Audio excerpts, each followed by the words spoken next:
Hello students, अगर आपको ये वीडियो अच्छी लगे तो चैनल को सब्सक्राइब जरूर कीजिएगा, वीडियो को लाइक कीजिए और वीडियो को जितना हो सके उतना शेयर कीजिए ताकि आपके साथी ये पढ़ सकें और यूपी बोर्ड के एग्जाम में या सीबीएसई बोर्ड के एग्जाम्स में अच्छे से अच्छे मार्क्स ऑब्टेन कर सकें। जैसा कि हमने पिछले एक्सरसाइज में पढ़ा था सब्स्टिट्यूशन मेथड। सब्स्टिट्यूशन मेथड क्या? प्रतिस्थापन विधि। यानी किसी भी लीनियर इक्वेशन को सॉल्व करने के लिए मैंने आपको 3 मेथड बताया था। एक था प्रतिस्थापन, दूसरा था विलोपन और तीसरा था वज्र गुणन। यानी पहला था सब्स्टिट्यूशन मेथड, दूसरा था एलिमिनेशन मेथड और तीसरा था क्रॉस मल्टीप्लीकेशन मेथड, जिसमें से मैं आपको सब्स्टिट्यूशन यानी प्रतिस्थापन मेथड क्या कर चुका हूँ, पढ़ा चुका हूँ एक्सरसाइज 3.3 में। अब हम पढ़ेंगे एक्सरसाइज 3.4 में एलिमिनेशन मेथड यानी विलोपन विधि। विलोपन विधि होता क्या है तो देखेंगे आप लोग। मैंने आपको सब्स्टिट्यूशन मेथड यानी प्रतिस्थापन विधि में बताया था कि इसका मतलब क्या होता है। तो प्रतिस्थापन विधि या सब्स्टिट्यूशन मेथड में होता क्या है, यानी 2 वेरिएबल्स में इक्वेशंस होते हैं। 2 वेरिएबल्स में तो हम क्या करते हैं, एक वेरिएबल की वैल्यू दूसरे वेरिएबल के रूप में क्या करते हैं, निकाल लेते हैं। यानी एक चर राशि का मान दूसरे चर राशि के रूप में क्या करते हैं, निकाल लेते हैं और उसको किसी भी इक्वेशन में रख देते हैं तो उस चर राशि का एग्जैक्ट वैल्यू निकल जाती है। ठीक है, लेकिन यहाँ पे जो हम एलिमिनेशन मेथड यानी विलोपन विधि पढ़ने वाले हैं, इसमें भी नाम से यह स्पष्ट है, विलोपन मतलब विलुप्त करके यानी गायब करके। तो एलिमिनेशन मतलब होता है हटा के, गायब करके। एलिमिनेशन मतलब होता है हटा के। तो एलिमिनेशन मेथड में भी क्या होगा, यानी किसी न किसी को हम हटाएंगे, लेकिन प्रतिस्थापन में क्या कर रहे थे, स्थापित कर रहे थे एक दूसरे को। और यहाँ पे क्या करेंगे, गायब करेंगे। तो गायब कैसे करेंगे, जैसे अगर कोई भी 2 इक्वेशंस है 2 वेरिएबल्स में, ठीक है, 2 इक्वेशंस इन 2 वेरिएबल्स हैं, तो उसमें क्या करेंगे, हम किसी एक को क्या करेंगे, गायब कर देंगे और दूसरे की वैल्यू तो क्या निकल जाएगी, अपने आप निकल आएगी। तो इसी को बोलते हैं विलोपन मेथड। जैसे कि एग्जाम्पल देखिएगा, बोल रहा है कि एग्जाम्पल का पहला क्वेश्चन है, 2 व्यक्ति की आय का अनुपात 9:7 है। यानी the ratio of incomes of 2 persons is 9:7। आगे बोल रहा है और उनके खर्चों का अनुपात 4:3 है। मतलब and the ratio of their expenditures is 4:3। यदि प्रत्येक व्यक्ति प्रति महीने 2000 रुपए बचा लेता है तो उसकी मासिक आय ज्ञात कीजिए। मतलब इंग्लिश में, if each of them manages to save ₹2000 per month, find their monthly incomes. मतलब क्या है कि अगर 2 व्यक्ति की आय का अनुपात 9:7 है, उनके खर्चों का अनुपात 4:3 है, यदि प्रत्येक व्यक्ति प्रत्येक महीने में 2000 रुपए बचाता है तो उनकी मासिक आय ज्ञात कीजिए। तो इसको हम कैसे सॉल्व करेंगे देखिएगा। माना कि मासिक आय व्यक्ति कितने हैं, 2 व्यक्ति हैं और उनका रेशियो कितना है, आय का अनुपात इनकम का रेशियो कितना है, 9:7। तो यहाँ पे 9:7 है, एग्जैक्ट वैल्यू नहीं दिया है, रेशियो दिया है। ठीक है, यहाँ पे हम सबसे पहले लेट करेंगे। Let the monthly income of the persons are seriously 9x and 7x। यहाँ पे लेट करेंगे, लेट या माना कि दोनों व्यक्तियों की मासिक आय कितनी है, मंथली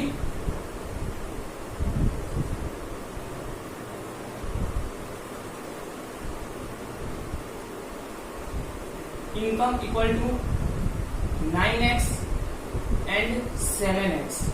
फिर क्या है कि उनके खर्चों का अनुपात 4:3 है।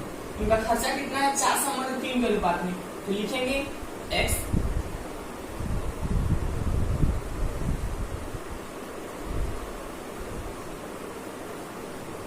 ऑफ पर्सन्स पर मंथ, यानी एक महीने का खर्चा कितना है उनका, तो 4x और 3x। मतलब जिनका 9x इनकम है उनका 4x खर्चा है, जिनका 7x इनकम है उनका 3x खर्चा है। स्पेंड करते हैं उतना, सॉरी यहाँ पे y लिखेंगे, यहाँ पे x नहीं लिखेंगे। तो इनकम को क्या माने हैं, x माने हैं, तो हम यहाँ पे x खर्चे को क्या मानेंगे, y मान लेंगे या z भी मान सकते हैं, आपके ऊपर डिपेंड करता है, बस x छोड़ के कुछ भी मान सकते हैं। अब इसको सॉल्व कैसे करेंगे, तो आप बताइए, अगर आप महीने में कुछ रुपया कमाते हैं और कुछ उसमें से खर्चा कर देते हैं तो कुछ ना कुछ बचेगा ना, तो उसको कैसे फाइंड करेंगे? जैसे आप महीने में 5,000 कमाते हैं, 3,000 खर्चा कर दे तो बचे कितने? 2,000। मिला कैसे? तो हम जितना कमाए उसमें से क्या घटा दिए? जितना खर्चा किए। तो हम यह क्या कर रहा है? इतना कमा रहा है ना, इतना इनकम है ना, तो 9x और ये क्या है? उसका खर्चा है -4y। और आगे क्वेश्चन में बोल रहा था क्या कि वह प्रत्येक व्यक्ति 2,000 रुपए बचा लेते हैं। तो ये इनकम है, ये खर्चा है, और बचा कितना? 2,000। ये हमारा क्या हो गया? Equation first. फिर है दूसरे व्यक्ति के लिए 7x क्या है? इनकम है, -3y खर्चा है, ये भी 2,000 रुपए बचाता है। ये हमारा हो गया इक्वेशन सेकेंड। अगर यहाँ पे अगर सब्स्टिट्यूशन मेथड यानी प्रतिस्थापन विधि होता तो हम x की वैल्यू निकाल लेते y को उधर भेज के, और वो x की वैल्यू इसमें रख देते, तो फिर यहाँ से y की वैल्यू निकल जाती, और फिर y की वैल्यू इसमें रख देते तो x की वैल्यू निकल जाती। लेकिन यहाँ पे वैसा नहीं करना है। यहाँ पे हमको x या y को हटा देंगे, गायब कर देंगे। तो गायब करने के लिए क्या करना पड़ता है? घटाएंगे तभी ना कटेगा, वो कैंसिल आउट होगा। और कैंसिल आउट होने के लिए दो चीज नेसेसरी है। एक तो वो अपोजिट साइन में होना चाहिए, यानी अपोजिट चिन्ह में होना चाहिए, और दूसरा उनके जो गुणांक है, ये जो न्यूमेरिकल्स है, वो क्या होने चाहिए? सेम होने चाहिए। तो सेम होने के लिए क्या करेंगे?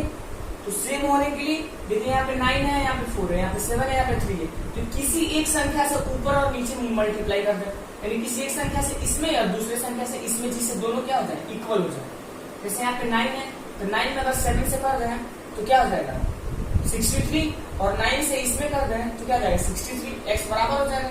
तो देखिए 7 से multiplying 9 and 7 in equation first and second, तो क्या आ जाएगा यहाँ पे? 63x 9 से किए तो फिर 9 4 जा 36y, फिर 9 2 जा 18,000, फिर 9 से इसमें किए, सॉरी इसमें 7 से करेंगे ना, 7 से करेंगे तो ये 63x रहेगा, इसमें करेंगे तो 28, इसमें करेंगे तो 14।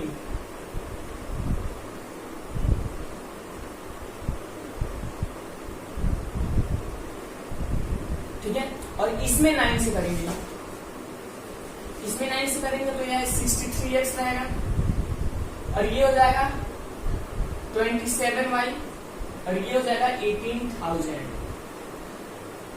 ये हमारा हो गया इक्वेशन थर्ड, ये हो गया इक्वेशन फोर्थ। अब लिखेंगे subtracting equation fourth minus equation 3, मतलब ये हमारा हो गया इक्वेशन फोर्थ, और इसमें से हम क्या निकालेंगे? इक्वेशन 3। तो जब हम इसमें से इसको घटाएंगे तो देखिएगा ये हो जाएगा 63x -27y, ऊपर हो जाएगा 18,000, और नीचे आ जाएगा 63x -28y इक्वल टू 14,000। जब घटाएंगे तो इसका साइन बदल जाएगा, ये प्लस है तो माइनस, ये माइनस है तो प्लस, ये प्लस है तो माइनस। ये देखिए कैंसिल आउट हो जाएगा। ये देखिएगा कितना जाएगा? 27 और 28, तो 27 माइनस में है, 28 प्लस में है, तो बड़े वाले में से छोटा वाला घटता है, तो 28 से 27 जाएगा, कितना बचेगा? 1 बचेगा, तो y और इक्वल टू यहाँ पे क्या आ जाएगा? 4,000। ये हमारा हो गया क्या? y की वैल्यू। यही हमारा विलोपन विधि है। विलोपन विधि में क्या किया? हम x को यहाँ से कैंसिल आउट कर दिए, x को क्या किया? हम कैंसिल आउट कर दिए, तो यहाँ से y की वैल्यू आ गई, और यही y की वैल्यू तुम किसी भी इक्वेशन में रख दो, 1 2 3 4, किसी भी इक्वेशन में रख दो, x की वैल्यू निकल जाएगी। तो यहाँ पे y की वैल्यू यहाँ पे रखते हैं इक्वेशन फर्स्ट में, लिखेंगे putting the value of y in equation first, यानी y का मान समीकरण 1 में रखने पर। तो यहाँ पे क्या है? 9x -4y, तो y की वैल्यू है 4,000 इक्वल टू 2,000। 9x ये हो गया 4 4 जा 16,000, और इधर जाएगा तो प्लस में हो जाएगा, क्योंकि इधर माइनस में है, इधर प्लस में आएगा तो प्लस 16,000 प्लस 2,000 क्या आ जाएगा? 18,000। और ये देखिए x इक्वल टू इधर मल्टीप्लाई इधर जाएगा तो डिवाइड हो जाएगा, तो डिवाइड होगा तो 9 से डिवाइड करेंगे तो क्या हो जाएगा 9 टू 18 और 3 जीरो ऐसे ही उतर जाएंगे, 2000 x इक्वल टू, ये क्या होगा। लेकिन याद रखिए जो वैल्यू निकालना है हम किस चीज का निकाल रहे हैं, जो वैल्यू निकाले वो है क्या, ये आंसर नहीं है हमारा, ये तो x और y की मान है, x और y के मान है हमारा। हम लेट क्या किया, हमको निकालना क्या है कि उनकी मासिक आय क्या कीजिए, तो मासिक आय क्या है, मंथली इनकम क्या है, 9x और 7x है, क्या है 9x और 7x है। तो यहाँ पे x की वैल्यू क्या करेंगे, वहां पे रख देंगे 9 में और 7 में, तो 9x क्या हो जाएगा 18,000 और दूसरे का क्या हो जाएगा 14,000, क्या हो जाएगा 14,000, ठीक है। ये हमारा आंसर नहीं है, यहाँ पे फिर रखेंगे so the income of the person is equal to 9 into 2000 equal to 18,000 and the other person income is 7 into 2000 equal to 14,000, और वो हमारा रुपए में होगा आंसर, वो क्या होगा रुपए में होगा, क्या होगा मासिक इनकम क्या होते हैं रुपए में ही ना होते हैं, जो इनकम आता है किसमें निकालेंगे हम, यूनिट क्या लिखेंगे रुपए, लास्ट में अगर आप रुपए नहीं लिखे, लिख के आंसर नहीं लिखे तो आपका सारा का सारा क्वेश्चन गलत हो जाएगा, जो सॉल्व किए वो क्या हो जाएगा गलत हो जाएगा। तो ये रहा हमारा एलिमिनेशन मेथड का क्या एग्जाम्पल। अब हम आते हैं एक्सरसाइज 3.4 पे, जिसमें 2 क्वेश्चन है, पहले में 4 क्वेश्चन है और दूसरे में भी 5 क्वेश्चन है, मतलब कुल मिला के हमारे पास 9 क्वेश्चन है। 9 क्वेश्चन में मैं 2 से 3 बताऊंगा, बाकी सब आप खुद कर लीजिएगा।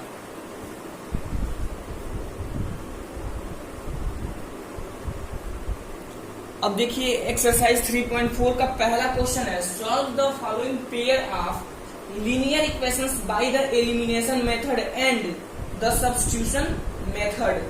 मतलब क्या बोल रहा है कि निम्न समीकरण के युग्म को विलोपन विधि तथा प्रतिस्थापन विधि से हल कीजिए और कौन सी विधि उपयुक्त है बताइए। मतलब हमको एक ही क्वेश्चन को 2 बार लगाना है, एक सब्स्टिट्यूशन मेथड एक एलिमिनेशन मेथड, मतलब एक प्रतिस्थापन विधि और दूसरा विलोपन विधि, और दोनों में सबसे अच्छा क्या है, मतलब सबसे अच्छा किस मेथड से हो रहा है वो आपको क्या करना है बताना है। तो अब देख लीजिए, इसमें से कोई एक ही क्वेश्चन बताऊंगा। चलिए पहले का चौथा बताता हूँ, x/2 + 2y/3 equal to -1 and x - y/3 equal to 3।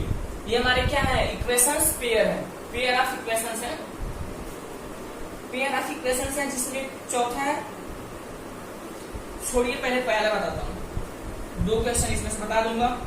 पहला क्वेश्चन है x + y = 5 and 2x - 3y = 4। पहला क्वेश्चन क्या है,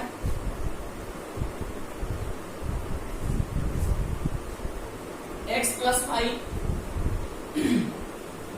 = 5 एंड 2x - 3y = 4।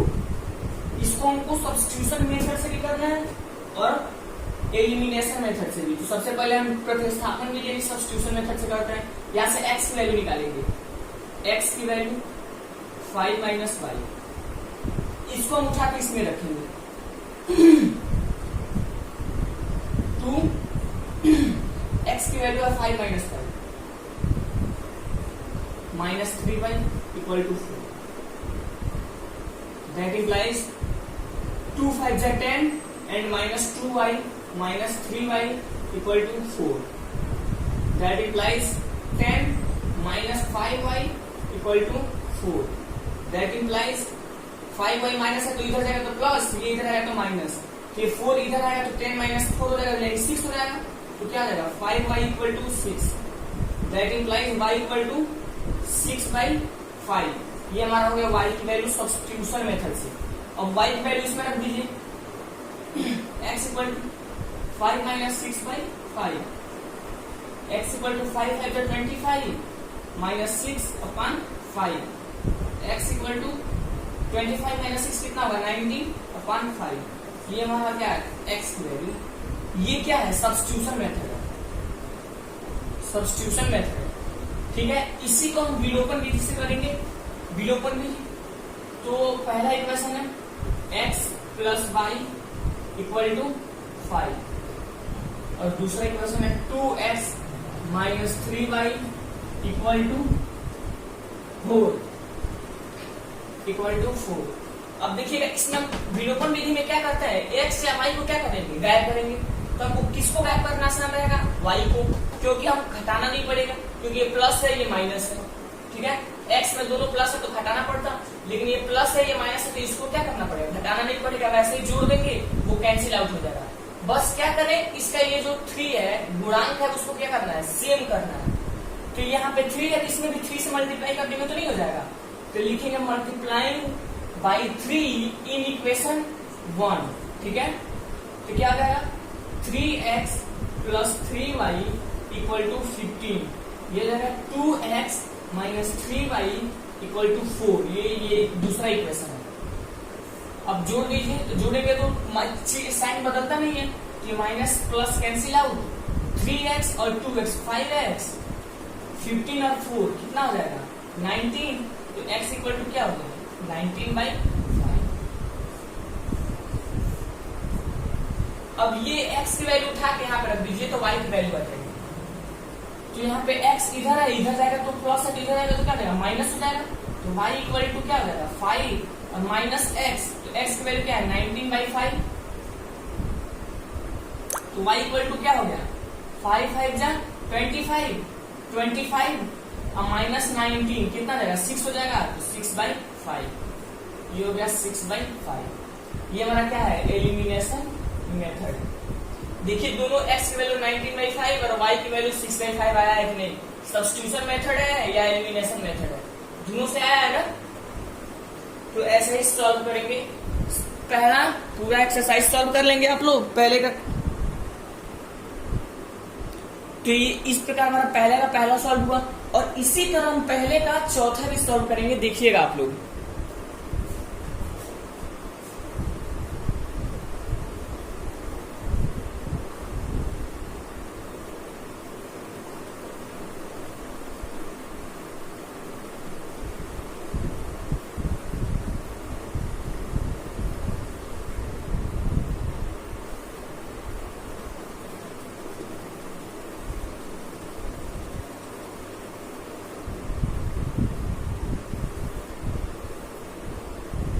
पहले का चौथा है x/2 plus 2y/3।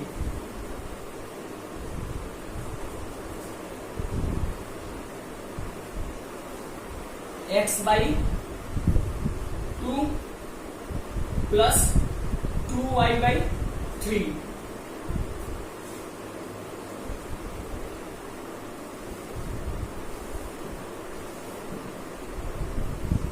Equal to -1।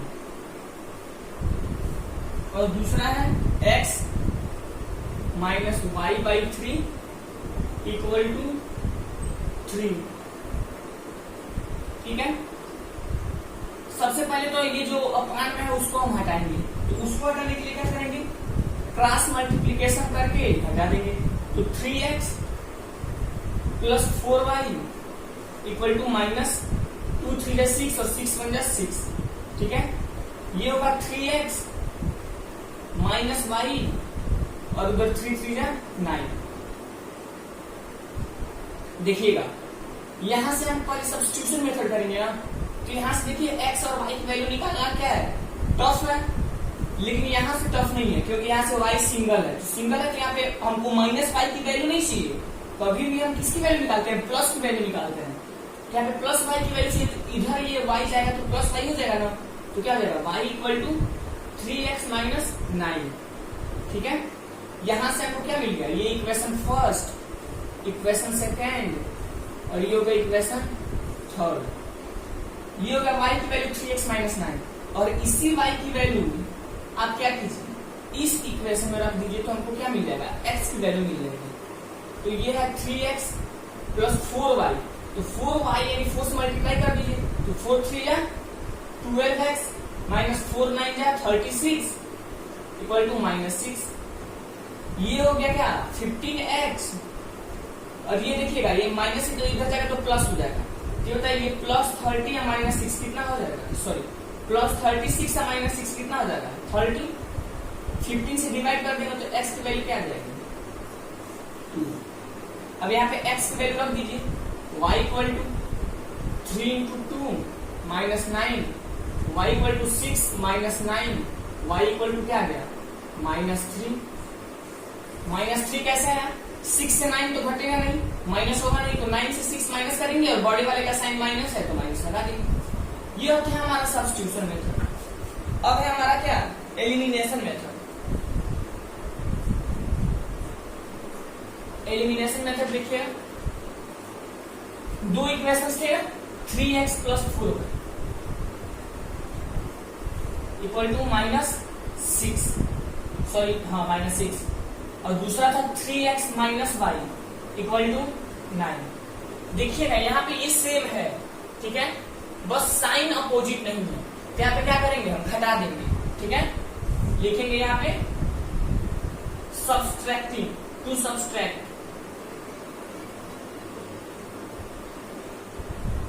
ठीक है, ये साइन बदल जाएगा, प्लस है तो माइनस है, माइनस है तो प्लस है, प्लस है तो माइनस, ये कैंसिल आउट, ये 4y और ये y 5y और -6 और -9 कितना हो गया -15, ठीक है।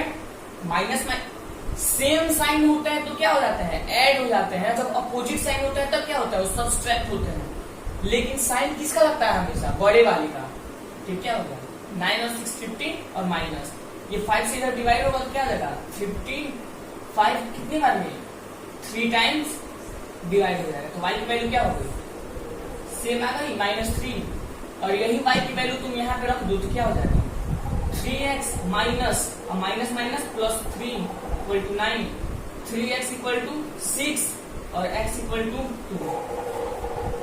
कैसे हुआ, यहाँ पे माइनस पहले से था और y की वैल्यू क्या है -3 है, तो माइनस और माइनस के बीच में ब्रैकेट है मतलब मल्टीप्लाई है, और माइनस और माइनस का मल्टीप्लाई करने पे क्या हो जाता है साइन प्लस हो जाता है, तो +3। और ये बताइएगा 9 पहले से है, ये +3 इधर आएगा तो क्या हो जाएगा -3 और -3, तो ये क्या हो जाएगा 6 हो जाएगा, और 3 से इधर डिवाइड करोगे तो 2 बार में डिवाइड हो जाएगा, ये क्या होगा x की वैल्यू आ गई। तो एलिमिनेशन और सब्स्टिट्यूशन दोनों मेथड्स हो गया। अब आपको बताना है कि दोनों में सबसे अच्छा मेथड कौन है, तो दोनों में सबसे अच्छा मेथड कौन है जो आपको अच्छा लगे वो बताइएगा। ये आंसर पे डिपेंड नहीं करता है कि कौन सबसे अच्छा मेथड है, आपको जो अच्छा लगे वो बता सकते हैं कि क्या ये सबसे अच्छा है। तो अब देखते हैं क्वेश्चन नंबर 2 का पहला। क्वेश्चन नंबर 2 का पहला बोल रहा है numerator and subtract 1 from denominator fraction reduces to 1, it becomes 1/2 if we only add 1 to the denominator. What is the fraction? मतलब बोल रहा है कि किसी फ्रैक्शन या भिन्न के अंश में एक जोड़ने और हर में से एक घटाने पर वो कितना हो जाता है 1 हो जाता है।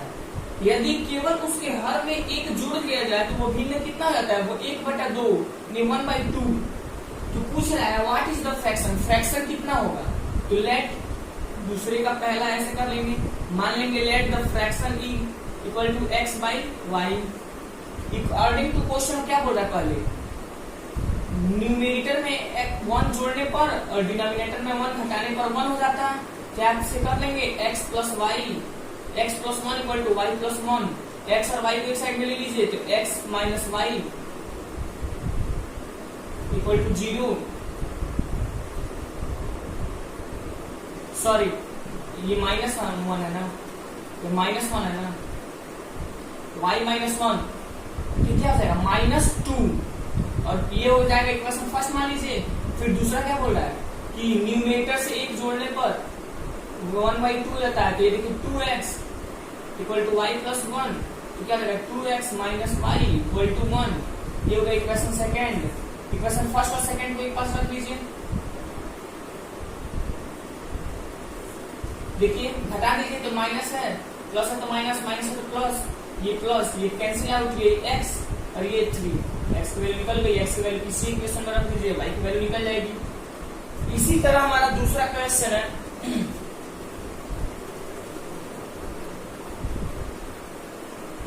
दूसरा क्वेश्चन बोल रहा है कि 5 years ago Nuri was thrice as old as Sonu. 10 years later Nuri will be twice as old as Sonu. How old are Nuri and Sonu? तो यहाँ पे मतलब बोल रहा है कि 5 साल पहले नूरी सोनू के 3 गुनी थी। क्या थी? 5 साल पहले जो नूरी की एज थी वो सोनू की एज की 3 गुनी थी। और फिर बोल रहा है कि 10 साल बाद जो नूरी की एज होगी वो सोनू की एज की क्या होगी? 2 गुनी होगी। तो नूरी और सोनू का एज ज्ञात करना है, तो लेट कर लेंगे। Let the age of Noori is equal to X year और age of Sonu equal to Y years. Then according to question यहाँ पे मानेंगे कि नूरी का एज कितना है? एक्स वर्ष और सोनू का एज कितना है? वाई वर्ष। अब हम करेंगे कि अकॉर्डिंग टू क्वेश्चन यानी प्रश्नानुसार क्या बोल रहा है? 5 साल पहले, जब 5 साल पहले कहेगा तो क्या करेंगे? अब इसमें से 5 साल पहले घटाएंगे ना, x माइनस 5 और दूसरा हो गया y माइनस 5। क्या था? ये नूरी की एज है, ये सोनू की एज है। तो सोनू छोटा है तो इसी में ना मल्टीप्लाई करेंगे तो बड़े वाले के बराबर आएगा। तो क्या बोला? ये 3 गुनी है, इसमें क्या कर देंगे? 3 से मल्टीप्लाई। तो ये हो गया x माइनस 5, ये 3y minus 15, x minus 3y equal to minus 10। ये हो गया इक्वेशन फर्स्ट। ठीक है। फिर बोल रहा है 10 साल बाद, तो 10 साल बाद क्या? 10 जोड़ेंगे ना, हो गया। क्या बोल रहा है? सोनू के एज का 2 गुनी हो, ये 2 गुनी रहेगी। तो छोटा तो यही है, तो छोटे वाले में मल्टीप्लाई कराएंगे। तो x plus 10 equal to 2y plus 20 हो गया। x minus 2y equal to 10। ये हो गया equation second. Equation first and second एक पास लिख लीजिए। क्या कर दीजिए? घटा दीजिए, सब्सट्रैक्ट कर दीजिए। कि ये प्लस है तो माइनस, माइनस है तो प्लस, प्लस है तो माइनस है तो प्लस, ये कैंसिल। ये देखिएगा 2 का साइन माइनस है, 3 का प्लस है तो प्लस में आएगा y। और ये क्या आ जाएगा? 20। ये हो गया y की वैल्यू ईयर्स। ठीक है। और y की वैल्यू उठा के किसी में भी रख दीजिए, प्रश्न इसी में रख दीजिए। x minus 2 into 20 equal to 10, x equal to minus से इधर जाएगा तो प्लस क्या आ जाएगा? 15 ईयर्स। ठीक है ना आंसर। तो ये सोनू की एज 20 साल और नूरी की एज कितनी होगी? 50 साल। ये आ रहा था क्वेश्चन नंबर सेकेंड। अब क्वेश्चन थर्ड देखिएगा, बहुत ही इंपॉर्टेंट है, इंपॉर्टेंट भी है और अच्छा भी है क्वेश्चन, और थोड़ा टॉप भी है। समझिएगा ध्यान से क्वेश्चन नंबर थर्ड को।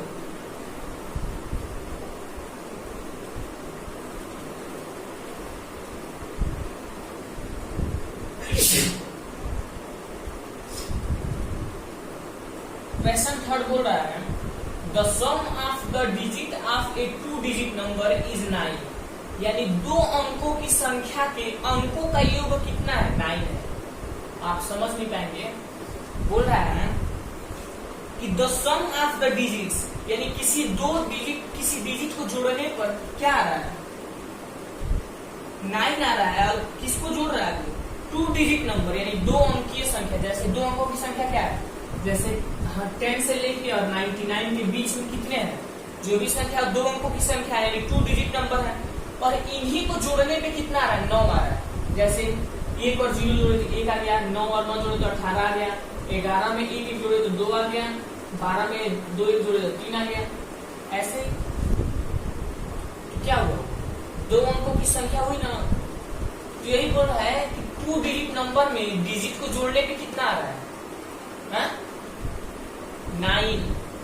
फिर बोल रहा है also 9 times this number is twice the number obtained by reversing the order of the digit. Find the number। मतलब ये जो मान लीजिए ये मान लीजिए वो संख्या क्या है 10 है, तो बोल रहा है कि 10 को जोड़ने पे कितना आ रहा है 9, तो क्या हो गया 1 + 0 = 9 हो गया। फिर बोल रहा है कि इसका 9th टाइम्स यानी 9 गुना इसके पलटने से जो संख्या बनी, इसके पलटेंगे तो क्या होगा, पहले 0 आएगा तब 1 आएगा, कि 2 गुने के बराबर हो जाएगा।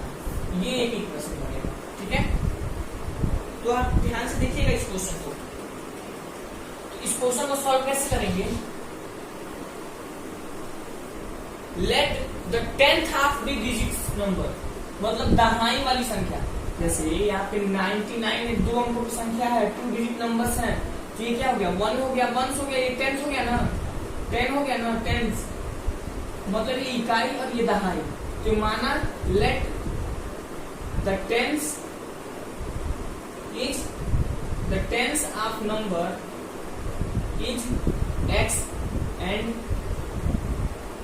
ones of number is y।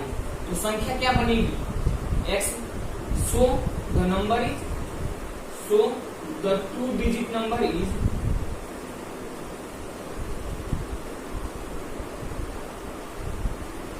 X y होगा ना।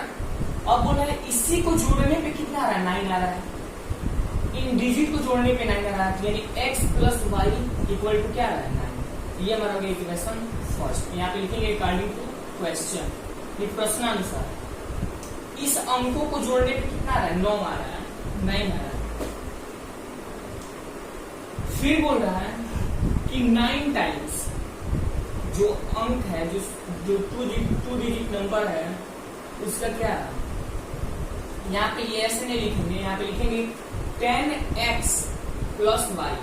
क्यों 10x + y लिखेंगे, क्योंकि 10 के स्थान पे है ना, इसका प्लेस वैल्यू कितना होगा 9 × 10 होगा ना, तो क्या होगा 10x, और इसका क्या होगा 9 × 1 तो y × 1 हो गया ना। अब बोल रहा है इस संख्या का 9 गुना यानी 9 × 10x + y, ठीक है, इक्वल है किसके 2 गुने के। कब, जब इस संख्या को क्या किया जाए बदल दिया जाए, तो बदलेंगे तो क्या होगा 10y + x, क्या जाएगा 10y + x। बोल रहा है कि इस संख्या का 9 गुना इस संख्या के पलटने से जो संख्या बनती है उसके 2 गुने के बराबर है।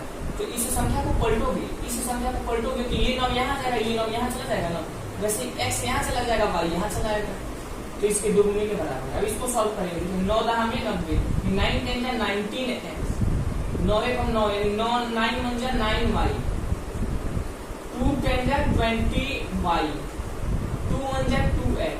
सबको एक साइड ले लीजिए, तो देखिएगा 2x प्लस है, इधर आएगा तो क्या होगा माइनस, क्या होगा माइनस।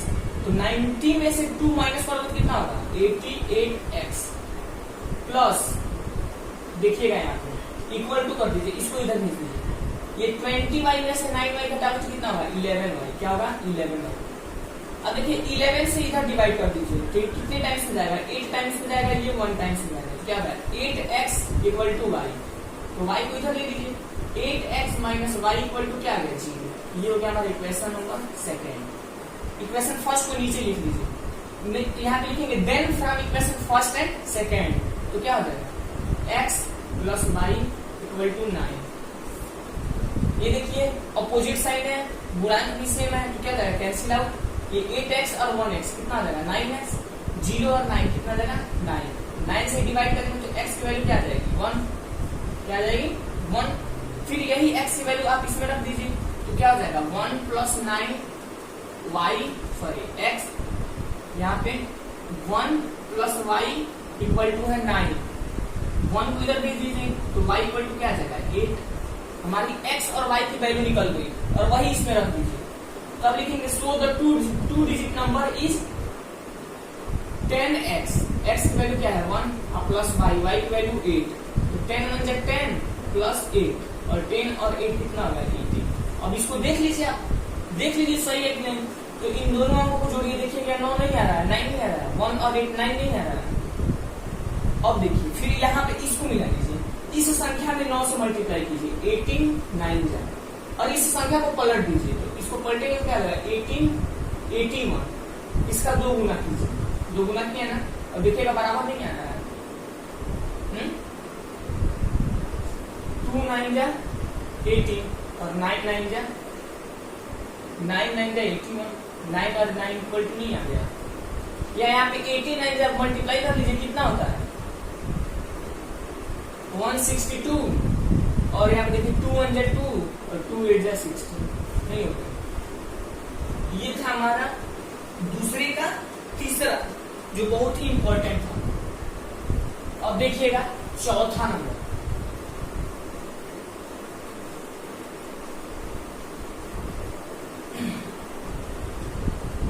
चौथा बोल रहा है Meena went to a bank to withdraw 2000 rupees. She asked the cashier to give her ₹15 and 100 notes only. मतलब वो मीना गई बैंक, कहाँ गई, बैंक गई, कितना निकालने, 2000 रुपए निकालने बैंक गई।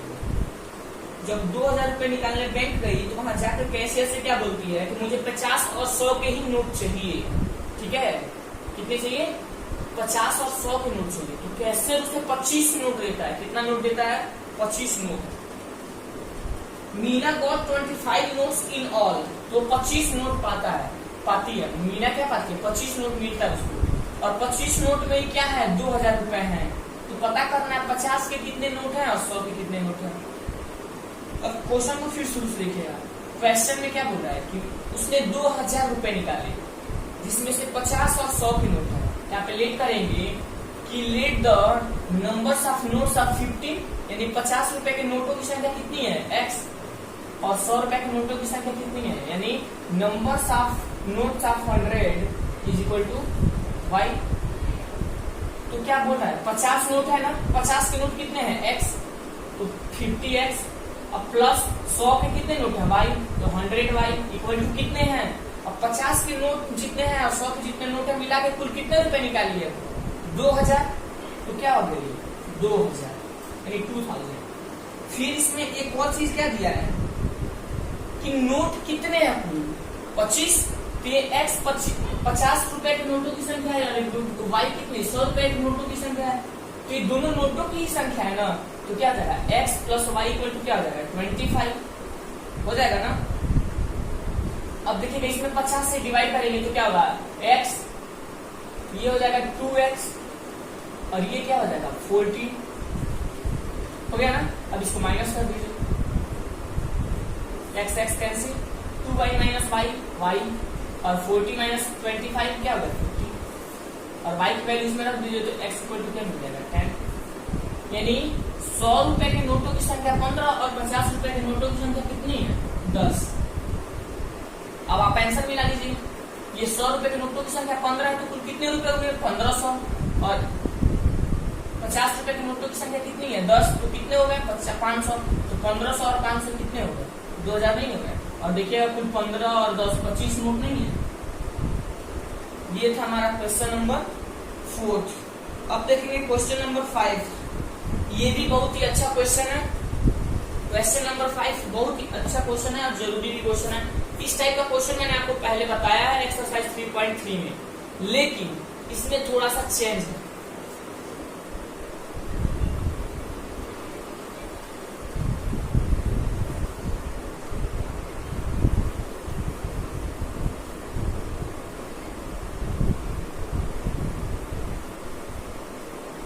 चेंज क्या है कि उसमें शुरुआत में नहीं बोल रहा था, उसका नियत जो भाड़ा था वो किलोमीटर पे था। इसमें देखिए क्या बोल रहा है, a lending library has a fixed charge for the first 3 days and additional charge for each day there after.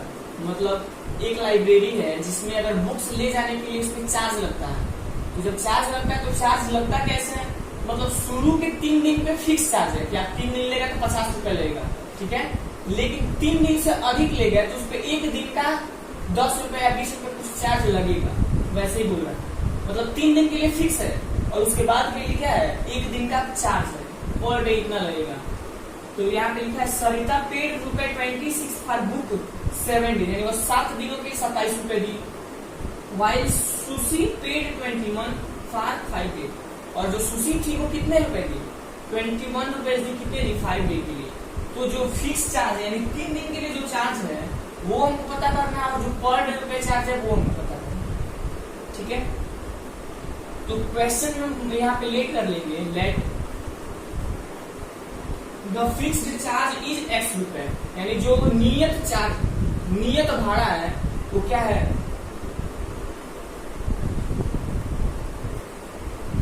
x रुपए, और एडिशनल चार्ज यानी पर डे चार्ज कितना है,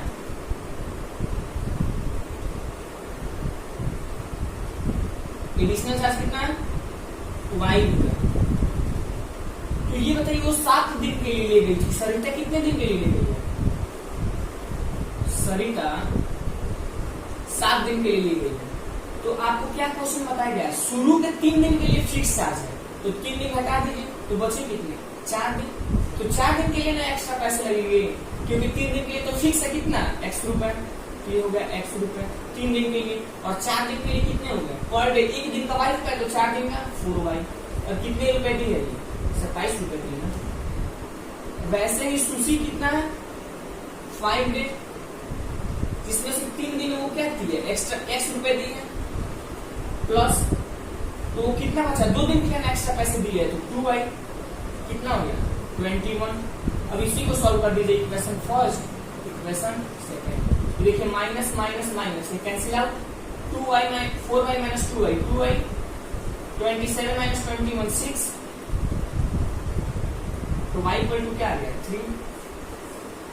अब x की वैल्यू निकालिए यहाँ पे, x इक्वल टू 2 इंटू 3, यहाँ पे x प्लस है इक्वल टू 21, तो x इक्वल टू क्या हो गया यार 2 3 6 और 21 ये प्लस हो जाएगा तो -6, तो x इक्वल टू क्या आ गया 50।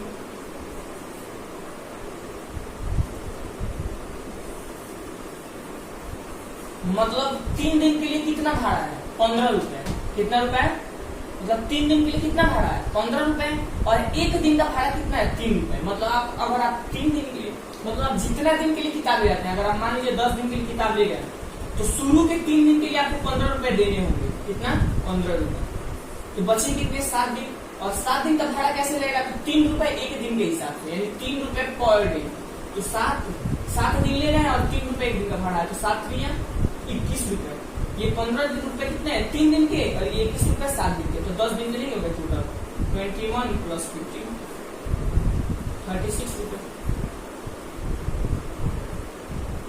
हो गया। और ये था हमारा एक्सरसाइज 3.4, जो यहाँ पे क्या होता है समाप्त होता है। अब अगले एक्सरसाइज में मिलेंगे क्रॉस मल्टीप्लिकेशन मेथड, ठीक है। अगर आपको वीडियो अच्छी लगी हो तो शेयर कीजिए ताकि ज्यादा से ज्यादा स्टूडेंट पढ़ सकें और बोर्ड एग्जाम्स में अच्छे से अच्छे मार्क्स ऑब्टेन कर सकें। Thank you.